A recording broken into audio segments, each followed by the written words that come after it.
Edmund Moxey is being celebrated in a very special way. A ceremony is taking place live right at this moment to commemorate his life and contributions. Our Alto's Munnings is live from there tonight.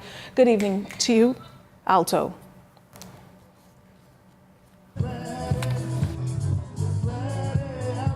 Good evening, Bahamas, and good evening, Keishla. The official renaming ceremony of the Edmund Moxey Park and Community Youth Center is now over.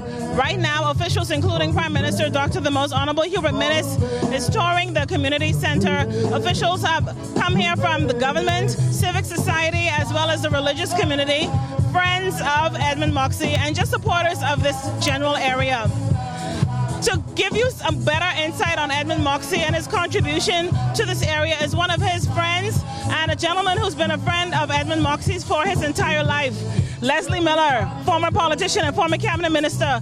Mr. Miller, you told me earlier that Mr. Moxey has been a friend of yours for your entire life. What do you remember about him the most? Well, I remember initially when we started, Mr. Carlton Francis, Dame Doris Johnson, Mr. Donaldson, and those started the school here.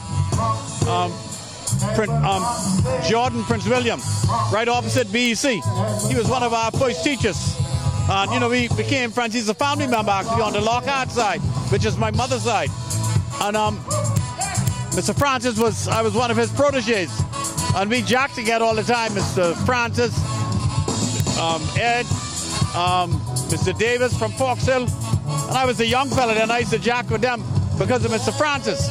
And we had, you know, he had an insight for a cultural village in the Bahamas that was probably 50 years ahead of its time. Because had we done what he wanted to do back in 1971 when he started that village, I believe we're doing a long way ahead in tourism today by letting them see the forms and expression of Bahamians over the hill, how we live, how we felt about our culture and about tourists coming to our country.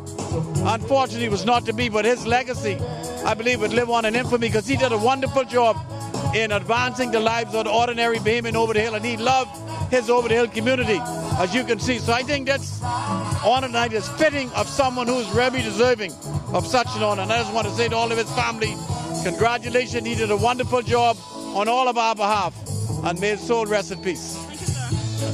And that was Leslie Miller, who has been a friend of Edmund Moxey's for his entire life. Now, the ceremony this evening is just one of the activities marking Edmund Moxey Cultural Week. Tomorrow, the Coconut Grove Festival will begin right here at the Edmund Moxey Park, and organizers are hoping that you can come out and support. Reporting live from the Edmund Moxey Park and Community Center, I'm Alto's Munnings, ZNS Network News. Back to you, Keishla.